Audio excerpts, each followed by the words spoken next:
Good morning, Red Room. How are you? I am here in the Red Room and it's empty except for Winston. He might come around. Um, Teacher Liv and I miss you a lot, but hopefully you'll get to see this on Monday morning. This is Sunday and it is the 4th day of spring.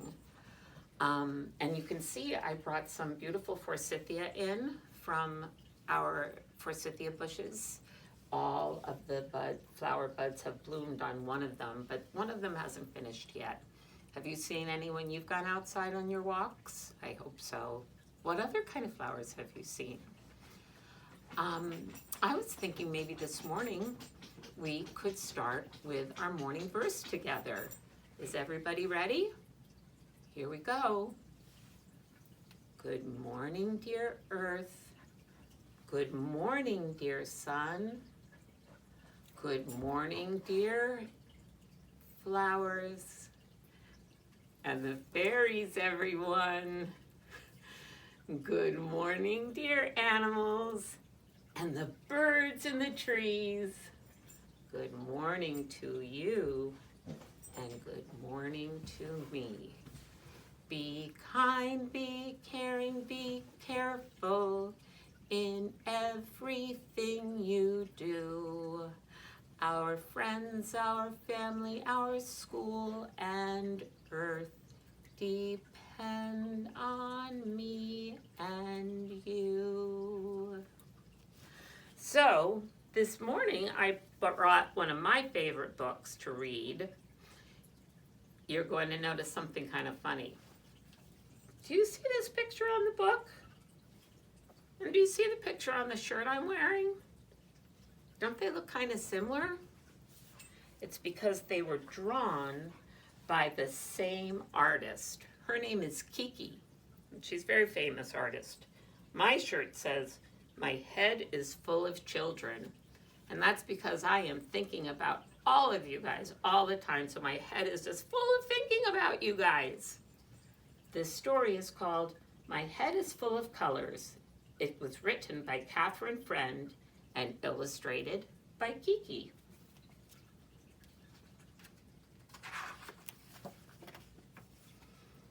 My Head is Full of Colors by Catherine Friend. One morning, Maria woke up and looked in the mirror. "Oh my," she said. Instead of her usual brown spiky hair, her eyes were fiery red and sky blue. Her hair was fiery red and sky blue and emerald green and lemon yellow and cotton candy pink. Maria raced down the hall. "Look, Mom, my head is full of colors." "Good heavens," she cried. "You've slept on a rainbow." Isn't that beautiful? You know Teacher Rachel, Mother Nature, would love to have a head full of colors. For the next few days, Maria colored and painted like she had never done before. She painted pink mountains and blue meadows and yellow rivers and red cows. Her mother looked over her shoulder as she was painting one night. "Maria, you're using such beautiful colors." "Of course, Mom," Maria replied. "My head is full of colors." The next morning, Maria woke up and looked in the mirror. "Oh dear," she said. Instead of brilliant streaks of rainbow colors running through her hair, there were hundreds of books. Little books and big books, open books and closed books, books with colorful pictures and books with many words. Maria scampered down the hall. "Look, Mom, my head is full of books." "My goodness," her mother said. "Perhaps I could borrow one to read." For the next few days, Maria read and thought like she had never done before. She read about lions in Africa and artists in Paris and caribou in Canada. She read about growing pumpkins and making piñatas and flying spaceships to the moon. Her mother overheard Maria telling a friend about how spiders spin their webs. Maria, you have learned a lot of interesting facts about spiders. Of course, Mom, she replied. My head is full of books.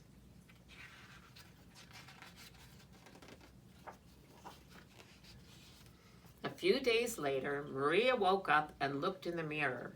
Yikes, she said. Instead of quiet books stacked in her hair, there were animals, live animals, giraffes and dogs and monkeys and birds and elephants and turtles screeching and barking and making all sorts of sounds. Oh my goodness, that must have been loud. Maria dashed down the hall. Look, Mom, my head is full of animals. My, her mother said. We don't usually allow animals in the house. But I suppose we can, just this once.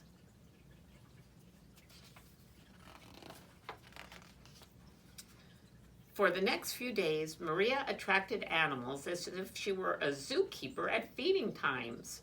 Birds followed Maria wherever she went.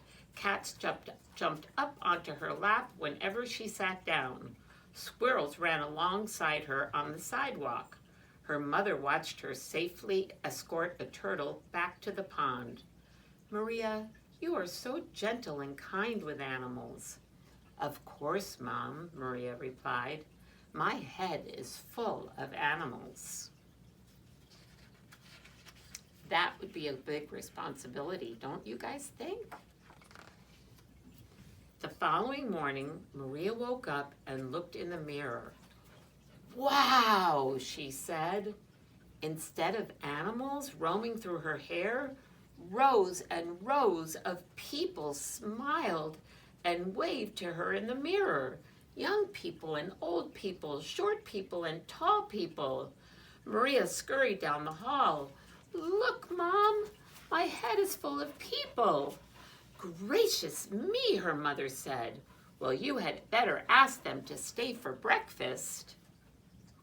How would they feed all those people? For the next few days, Maria talked with everyone she and her mother met on their walks. She talked with young mothers about working and about babies. She talked with old men about the weather and about baseball. She talked with Mrs. Webster, the woman living next door, about what life was like when she was Maria's age.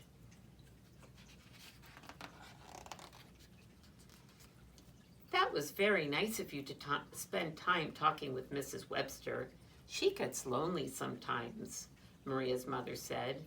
You certainly have a way with people. Of course, Mom, Maria replied. My head is full of people.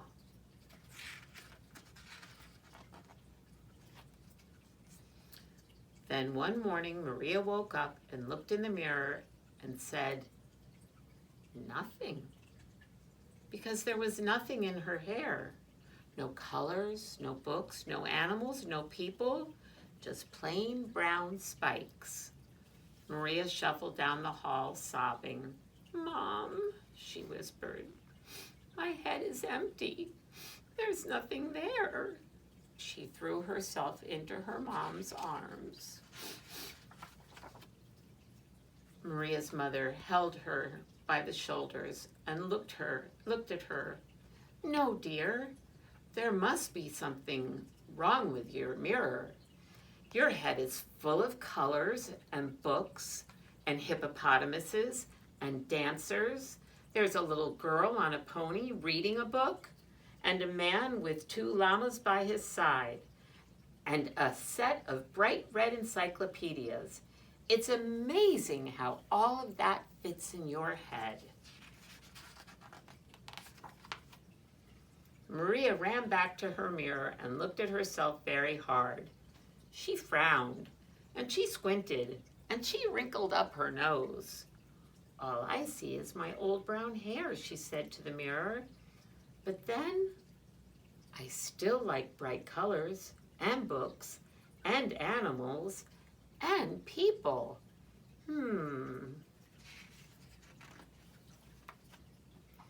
Maria slipped down the hall with her head held high. Look, Mom, my head is full of me.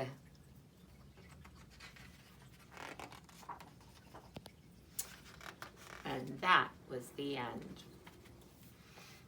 You know, there were a lot of cool things in that book and a lot of things to think about when you're reading books and all of the things that you learn and you can keep in your head.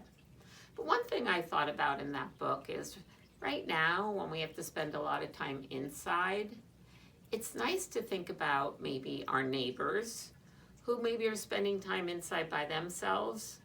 Maybe you could bring something to your neighbors, silly teacher Rachel. Maybe you could bring something to your neighbors. Maybe if you have a neighbor who lives alone, you could make a picture and put it on their window from the outside, or bake a pie, or just wave to them, because it's not very fun, is it, to spend all the time in the house and not be able to see each other except for from a distance away. But we're all taking care of each other, and we all can't wait to see each other again. We love you, and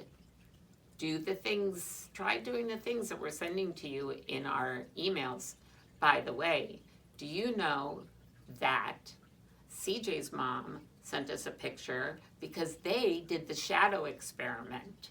Also, CJ is doing his morning verse every day with his mom. Isn't that fun? Maybe you could do the same thing. Oh, and they're doing share and tell. And who else? Oh, Nash has come up with a few project ideas for us to do. So I think we'll include one of those in our next email we send. So for now, goodbye from me and teacher Olivia. I'll keep taking care of the fish and the crabs and the bunnies. And we can't wait to see you. Hugs to all your family. Be good and kind to your sisters and brothers, your dogs and your babies. Bye-bye.